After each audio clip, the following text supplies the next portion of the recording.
Hi, I'm Mark Rossano, founder and CEO of C6 Capital Holdings, coming to you from Primary Vision Network.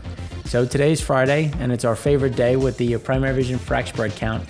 And so today we're going to look at what's happened with the frac spread count in the US, then we're going to look at DUCs, and then we're going to go abroad because some of the data came out. We're just going to, kind of just gloss over it a bit in terms of what is happening in China, what's happening in Singapore and Europe, and then we'll do a deeper dive next week. And then we're just going to provide a quick update on some of the econ data, again, doing the deeper dive next week. So with that being said, we had a drop of 3 spreads. So we went from 268 to 265. The drop was in some of the smaller basins, so it's nothing crazy in terms of some of the assets coming back, then going off. There's also, again, some of that moving day.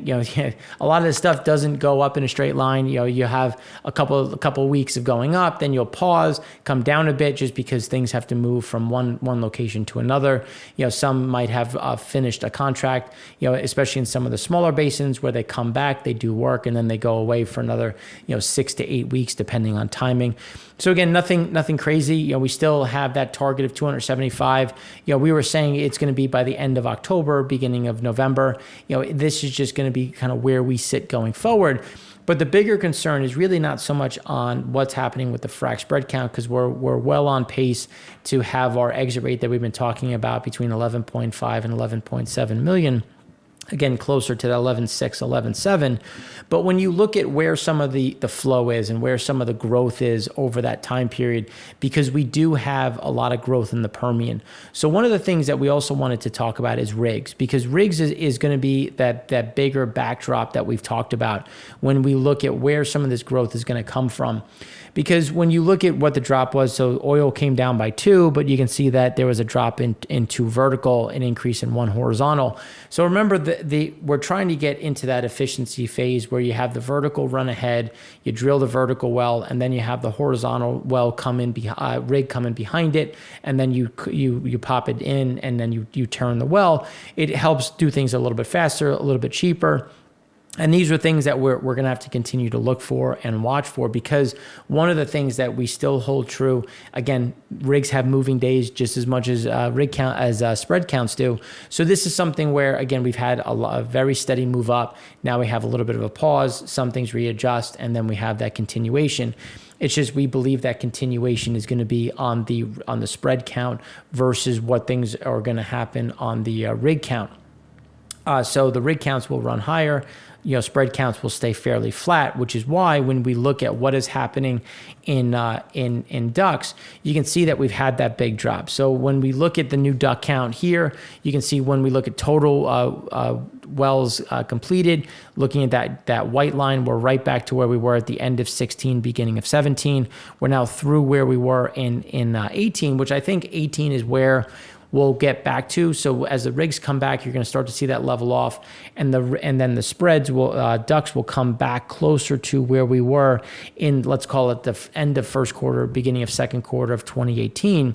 But there's those DUCs are being drawn down in some of the other locations, Eagle Ford, Bakken. The 2 that I wanted to talk about here are the Haynesville, which still has a lot of DUCs available just based on the activity that's being run there, and also the Permian. So the Permian's back down to where it was in the beginning of 18. We, based on the activity happening there, we expect that to level off here. Not so much increasing exponentially, but really starting to balance out, because in the next slide we're going to show just where production is on the Permian side, which is really we're going to set a new record for production coming out of the Permian by the end of this year, or at least in the first quarter of next year, depending on the timing of some of this. But it needs running room, and we need to replenish some of these DUCs, which is why we continue to see a lot of this throughput remaining in the region.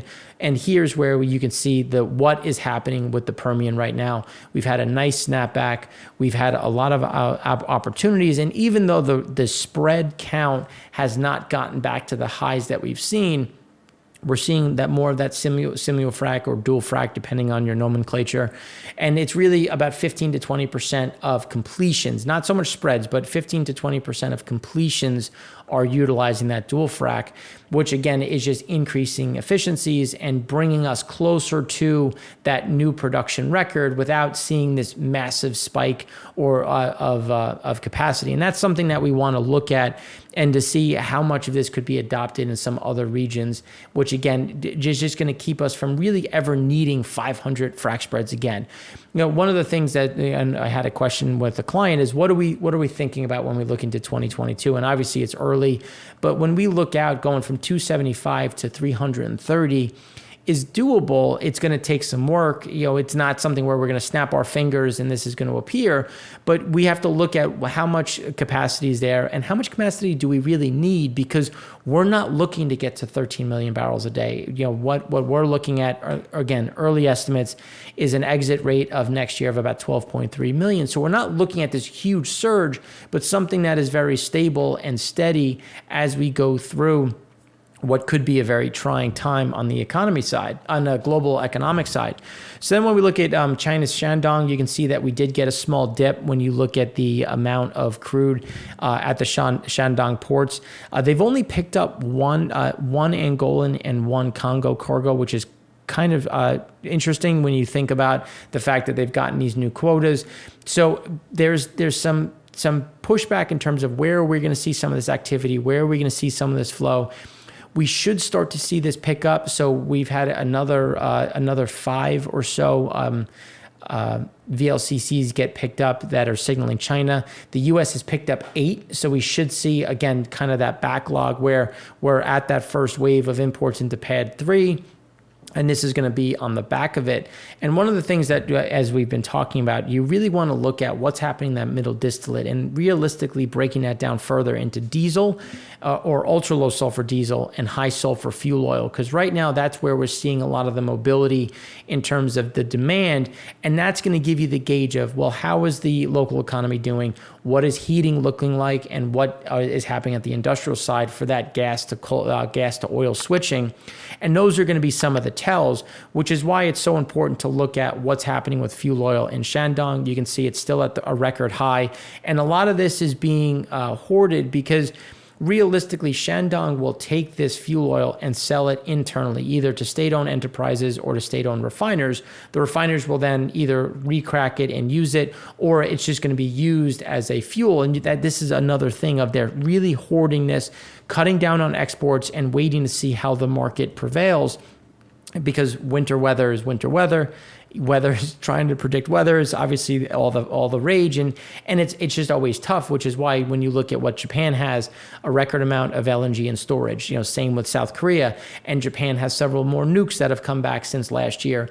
But they're also building up their diesel storage, they're building up their distillate storage, they're building up their kerosene storage. So there are different pieces that they're trying that, even though they feel as though, or at least they've projected that they have enough natural gas, we know that natural gas can disappear quickly, especially if you have a deep freeze. So they want to make sure they have that backdrop with Japan, South Korea, and India increasing run rates. Right now, they should be increasing run rates from using West African crude just based on the distillate cut. That's going to be something to watch because right now ESPO is at a 24-month high. So it's definitely a grade specific. So one of the things that we're going to look at, how much are floating storage and flows changing in the Middle East? How much are they changing in West Africa? Because a lot of that should end up in Asia. And here's when we look at what's happening at the refinery side in Shandong. You can see that they're right back to where they were in 2021. And we expect it to stay right around this level. And that's why we expect to see an additional increase of some purchases over the coming weeks, just to make sure that they have enough running room, because they should have, or they're being incentivized to at least make as much distillate and fuel oil as possible. So then when we turn this around and look at what's happening on the economic side, you can see that the Philly Fed business outlook came down a bit to from it was expected at 25, came in at 23.8. Initial jobless claims continue to move in a positive direction. That's something that we think is going to continue just based on where we are on this cycle. But the Langer Consumer Comfort Index got weaker again. And you're seeing it with the Empire, the regional Fed data, and we'll go through the ISM, the PMI data. But you're starting to see some of these slowdowns with those leading indexes rolling over and the consumer comfort starting to whittle down. And now when we look at PMIs, so for those that have been watching us, we've been saying that we expected manufacturing to start to roll over and disappoint, and services to really overshoot and really beat estimates just based on what we were seeing of that pivot from goods manufacturing to services. Now that we've gotten, I think, what we were expecting, now you're going to start to see services slow down a bit, and not in a negative way. It'll still be more than enough for growth, but now you're going to see that manufacturing and services just gradually come down to a bit more of stability, just because you're seeing some of those problems on the back end. And what do I mean by problems? So let's look at the internals. So when you look at the services index, it's the highest reading since July of 2021. Employment rose to 54.3% from that small increase of just 50.3. That is a very big positive, and that's going to be something to watch in general. But on the other side, you have prices charged rises versus prior month, and it's the highest reading since the series began. So again, you're seeing the prices charged, prices received continue to go up, which again is maintaining that inflationary backdrop. Now, when you look on the manufacturing side, it's the lowest reading since March 2021. Output fell to 52.3 versus 55.7. That is the lowest reading since July 2020, and a lot of that is driven because of so many issues that remain on not only just the labor side, but the raw material side as delivery times continue to get worse. So again, those are some of the pieces that are off-putting, and we'll start to get some sort of normalcy. But again, starting to see some of that cool off, still growth, but again, paring back.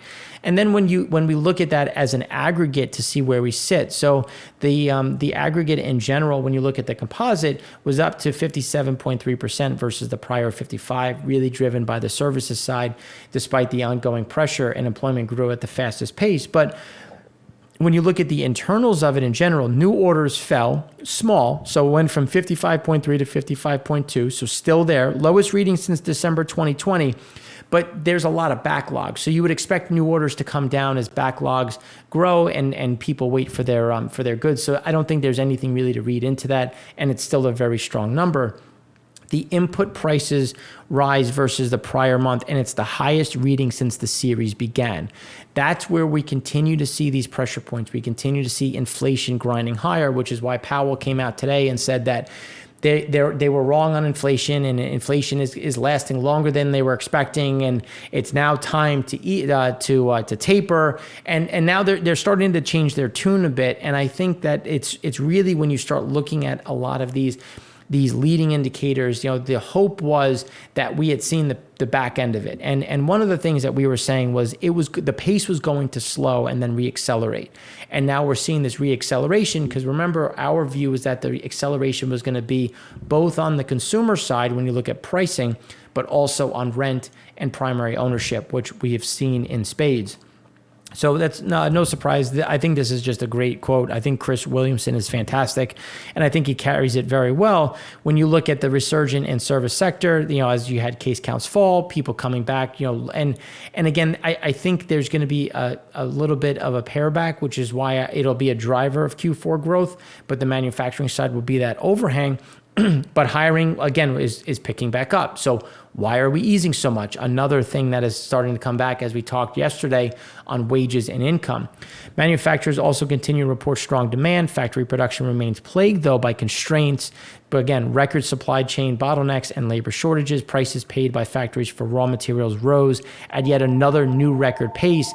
As a result, in turn, feeding through to both higher prices at the factory gate and spilling over to higher service prices in general. Again, these are things that continue to be that overhang, with higher wages also having to be offered to attract staff.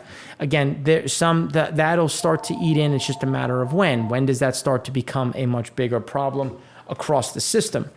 So then when you look at what is happening on the labor force participation side, you are still kind of hovering right around this level. Here we see claims on unemployment benefits getting better. Again, this is something that will continue, especially based off of what we saw out of the PMI data. Then when you look at some of the optimism on the CFO side, so optimism is measured by Duke, Richmond, and Atlanta, dropped sharply in the third quarter as financial chiefs more pessimistic regarding the economy relative to owned companies, but nonetheless a downtick for both categories. So when you look at their own company, they're starting to see, again, those overhangs, but the economy is where they continue to struggle to see some of this growth, which, again, it leads to not so much in Q4, but what is going to be projected and what is going to be that investment as we head into 2022. And that's when you start looking at, well, let's look at global investment. So global investment recovered much faster, and it's really on the back of CapEx, but really on the tech side. If you look at the advent of more flex schedule, flex work, and a lot of those flexible schedules, you're seeing a lot of those different pieces come through. And and when you look at this cycle has really picked back up, and you're seeing this being invested on the technology side and really that throughput. And that's when you break it down a bit more. So here you can see the led by equipment and IP. So these are things that, again, are bringing us back and are going to be supportive of what we see going forward when you look at the technology side, when you look at the advent and some of this stickiness, especially when you consider where we are on the advent of equipment and technology. So, but then when you, again, factoring it all together and putting it together, you want to look at prices across the OECD countries are rising fast. And this is that reacceleration that we've been talking about. When you factor in food inflation, when you look at total inflation, you're continuing to go up, and we're not seeing it roll over. We saw a little bit of a pause, and now it's picking back up. And when you look at the OECD, then you break it down into input prices. Here you can see the composite going up, manufacturing again going up in the Eurozone. Eurozone manufacturing remained strong in October, with the October flash PMI stable at 58.5, but the output component fell from 55.6 to 53.2 due to shortages, including materials and shipping containers, and input prices continued to rise. So again, it's the whole system, and all of this is going to speak together because you have energy prices going up, you have raw material prices going up, you have supply chain bottlenecks, labor shortages, wages going up. All of these components just lead to more inflation, more pressure. And again, this is something that is happening around the world, not just in the US, but something that we're also going to continue to import, as we are the largest importing nation in the world.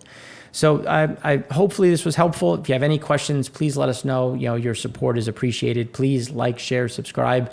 And if you have any questions, you can find me at MarkFNY or in the comments. And we hope you have a great weekend. Thanks again for watching. I'm Mark Rossano, founder and CEO of C6 Capital Holdings, coming to you from Primary Vision Network.